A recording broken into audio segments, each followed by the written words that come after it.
എവിടെയോ നിങ്ങൾക്ക് പിഴച്ചു എന്നത് ഉറപ്പ്. അവിടെ എന്താ സംഭവിച്ചെന്ന് ഒരു പിടിയും കിട്ടുന്നില്ല. പക്ഷേ അവിടെ വേറൊരു സംഭവം ഉണ്ടായി.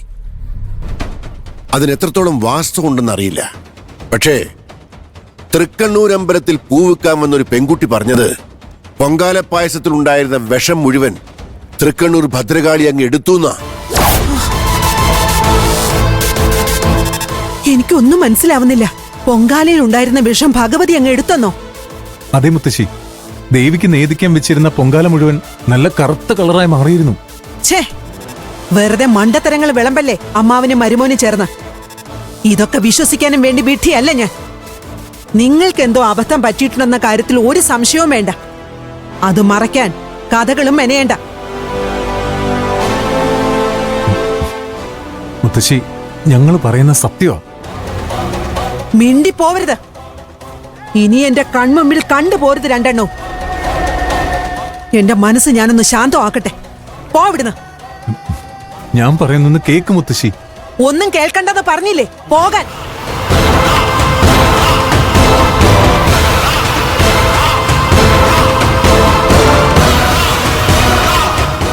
കിരണേ, നീ വന്നേ. അമ്മയുടെ ഈ ദേഷ്യം മാറിയിട്ട് സംസാരിക്കാം.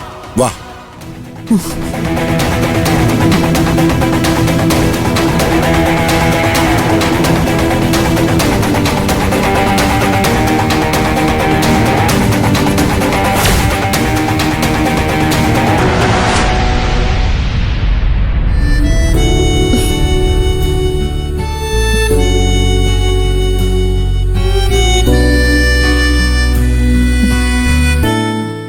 എടി, ഞാനിപ്പോ വിളിക്കാവേ. ചേച്ചി. ഓ, എന്തിനാ ചേച്ചി ഇത്രയും ഭാരമൊക്കെ കൂടി ഒറ്റയ്ക്ക് എടുത്തോണ്ട് വരുന്നേ? ഇതിനങ്ങനെ പറയത്തക്ക ഭാരമൊന്നുമില്ല. പിന്നെ നനഞ്ഞതായതുകൊണ്ട് കുറച്ച് വെയിറ്റ് കൂടും. അത് പിന്നെ സ്വാഭാവികല്ലേ. എന്തായാലും വെയിറ്റ് ഉണ്ടേ. അത് സമ്മതിച്ചാൽ എന്താ കുഴപ്പം? കുറെ ദിവസത്തെ തുണികളായി ഇപ്പൊ. ബെഡ്ഷീറ്റും പില്ലോ കവറും എല്ലാം കൂടി വാരി കൂട്ടി ഒരു മൂലയിൽ ഇട്ടിരിക്കുവായിരുന്നു. അതാ കഴുകിയേക്കാന്ന് കരുതി.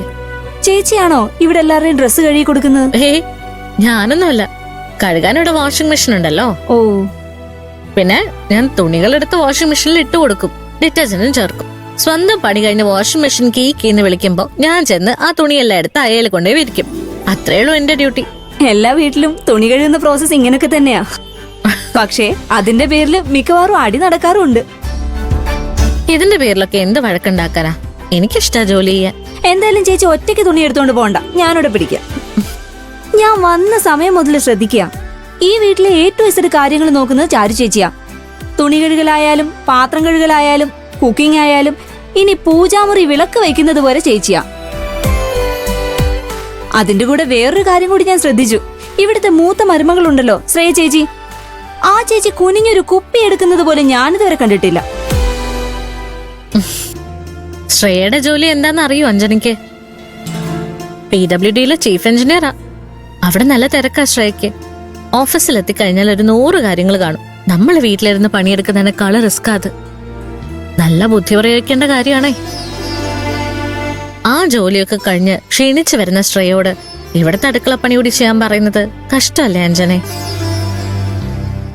എന്നാൽ കഴിയുന്ന ഒരു സഹായം, അത്രയുള്ളൂ. പാചകം ചെയ്യാൻ അടുക്കളയിൽ ഒരു വസ്തുവില്ലാതെ, ചെയ്യാൻ ഒരു ജോലിയില്ലാതെ ആകെ മുഷിഞ്ഞിരിക്കുന്നതിനേക്കാൾ എത്രയോ നല്ലതാ ഏത് സമയം തിരക്കിൽ ജീവിക്കുന്നത്. അടുക്കളയിൽ നിറയെ പച്ചക്കറിയും പലവ്യഞ്ജനും ഒക്കെ ഇരിക്കുന്നതും അതെടുത്ത് ആൾക്കാർക്ക് പാചകം ചെയ്ത് കൊടുക്കാൻ സാധിക്കുന്നതും തന്നെയല്ലേ ഏറ്റവും വലിയ ഭാഗ്യം. എന്നെ വെറുതെ ഒരിടത്തിരുത്താതെ ഏത് സമയം ജോലി ചെയ്യാനുള്ള ഭാഗ്യം തരണേന്നാ ഞാൻ ദൈവത്തോട് പ്രാർത്ഥിക്കാറ്. ഈ ചേച്ചി ആള് കൊള്ളാലോ, ഒരു വെറൈറ്റി പീസാ.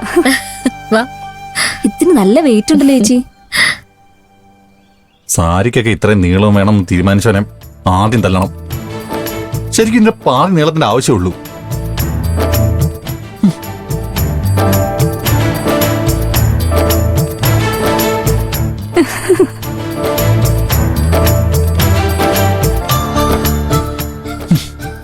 എന്തിനാ പെണ്ണുങ്ങൾ ഇതെടുത്ത് 3-4 ചുറ്റുരുന്നേ?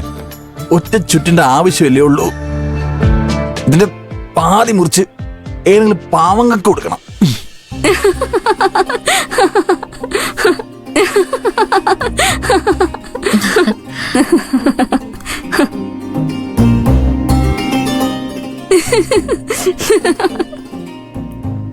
എന്തിനാ ചിരിക്കുന്നേ?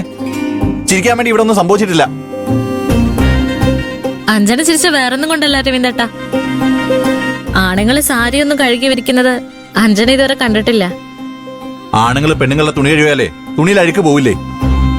അതോ ആണുങ്ങൾ തുണി വിരിച്ചിട്ടാല് അത് ഉണങ്ങില്ലാതെങ്ങനെ ഉണ്ടോ?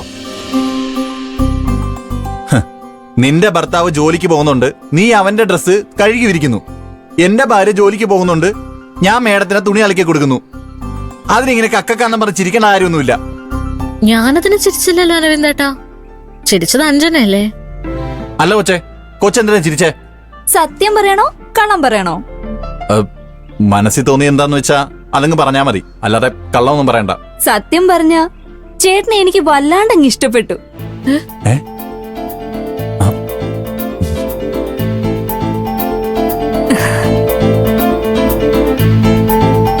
സത്യമായിട്ട് ഞാൻ കളിയാക്കി ചിരിച്ചതല്ല. ഇന്നത്തെ കാലത്ത് ഏതൊരു പെണ്ണിനും സ്വന്തം കഴുത്തെ താലി കെട്ടാൻ പോകുന്ന ആളിനെ കുറിച്ച് ഒരു കൺസെപ്റ്റ് ഒക്കെ ഉണ്ടാവും. എന്റെ മനസ്സിലും അങ്ങനെ ഒരു ചിത്രമുണ്ട്. എന്റെ ഭർത്താവ് എങ്ങനെയായിരിക്കണമെന്ന് ഞാൻ മനസ്സിൽ ആഗ്രഹിച്ചോ അതിന്റെ തനി പകർപ്പാണ് അരവിന്ദേട്ടൻ.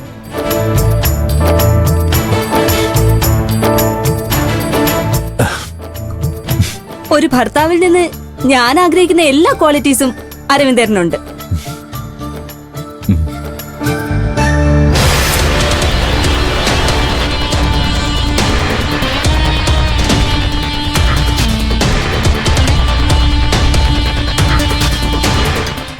ഞാൻ കളിയാക്കിയതാണെന്ന് ചേട്ടന് തോന്നിയെങ്കിൽ ഐ എം റിയലി സോറി ചേട്ടാ. കളിയാക്കിയതല്ലെങ്കിൽ സോറി പറയേണ്ട കാര്യമൊന്നുമില്ല. അത് വിട്ടേക്ക്. ചേട്ടനെ പോലൊരാണിനെ ആർക്കെങ്കിലും ഇഷ്ടപ്പെടാതിരിക്കാൻ പറ്റുമോ?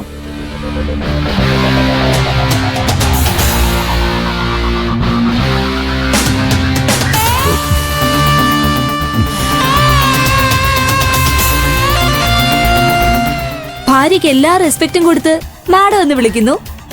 ഭാര്യയുടെ ജോലിഭാരം മനസ്സിലാക്കി തുണി വരെ കഴുകി കൊടുക്കുന്നു. ഇത്രയും അണ്ടർസ്റ്റാൻഡിംഗ് ആയിട്ടുള്ള ഒരു ഭർത്താവിനെ കിട്ടണമെങ്കിൽ ഭാഗ്യം ചെയ്യണം.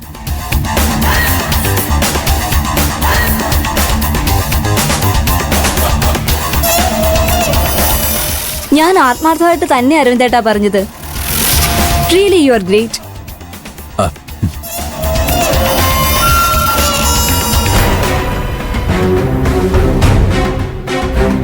ആ പറഞ്ഞിട്ട് കാര്യമില്ല അഞ്ജനെ. ഇന്നലെ വന്ന 5:30 വരെ ഞാൻ ആരാണെന്ന് മനസ്സിലായി. പക്ഷേ മനസ്സിലാക്കേണ്ടവർ മാത്രം ഒന്നും മനസ്സിലാക്കുന്നില്ല.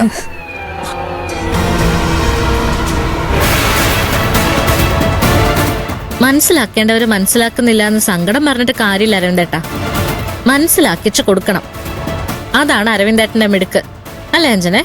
ഭർത്താവിന്റെ സ്നേഹം എത്രത്തോളം ഉണ്ടെന്ന് ഭാര്യമാര് മനസ്സിലാക്കണമല്ലോ. അതിന് ചേട്ടൻ കൂടി ശ്രമിക്കണം.